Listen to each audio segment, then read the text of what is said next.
Francis இந்த ஒரு உவமையால் கற்பற்ற கண்களை குத்தி துளைப்பதுண்டு.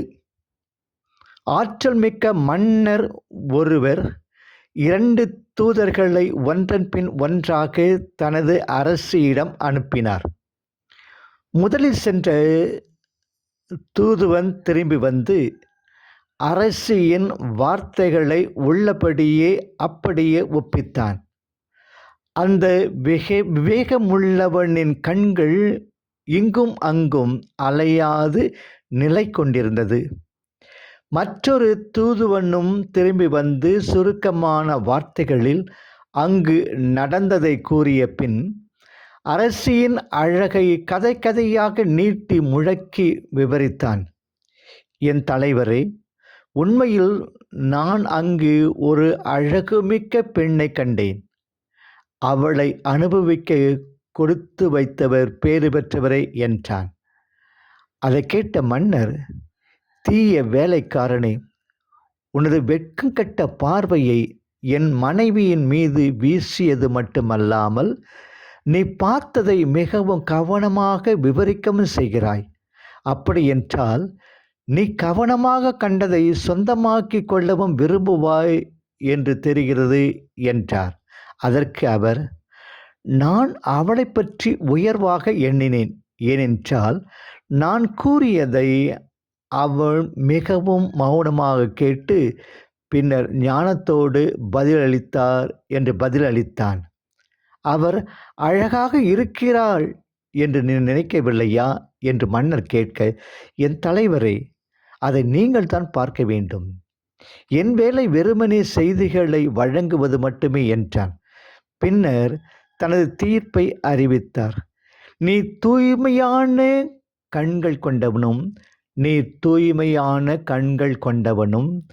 தூய்மையான உடலும் கொண்டவனாய் இருப்பதால் என் அறையில் இருப்பீராக.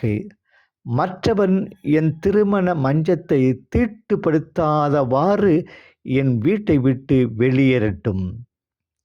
ஒருவர் மிகவும் பாதுகாப்பாக இருந்து எதிரியை பற்றி கவனமாய் இல்லாதிருந்தால் சாத்தான் அவருடைய ஒரு மடியை பற்றி கொள்ள முடிந்தால் அதனை வெகு சீக்கிரத்தில் ஒரு பெரிய விட்டமாக மாற்றி விடுவான். பல ஆண்டுகளாக சோதிக்கப்பட்டும் இணங்காத ஒருவன் இறுதியாக அவனது தந்திரத்திற்கு இடம் கொடுப்பான் என்றால் அந்த பகைவன் அதை அடையும் வரை காத்திருக்க தயங்க மாட்டான். அதுவே இரவும் பகலுமாக அவன் செய்யும் தந்திரம். வேறு எதையும் பற்றி அவனுக்கு அக்கறை இல்லை. அசிசியாரின் அர்த்தமுள்ள அருள்வாழ்வு. நல்ல மனநிலை கொண்ட மனிதர் எப்போதும் நல்லதையே எதிர்பார்ப்பார். நல்ல மனநிலை எப்போதும் நம்முடைய உற்பத்தி திறனை வளர்ப்பதோடு கூட்டுணர்வையும் வளர்க்கும். மேலும் அது நம்முடைய சிக்கல்களை தீர்த்து நல்ல சூழலை ஏற்படுத்துவதோடு அதிக லாபத்தையும் ஈட்டித்தரும். நம்மிடையே காணப்படும் தேவையற்ற மன அழுத்தங்களை போக்கி நம்மை ஆளுமை வளர்ச்சிக்கும் அது துணை செய்யும்.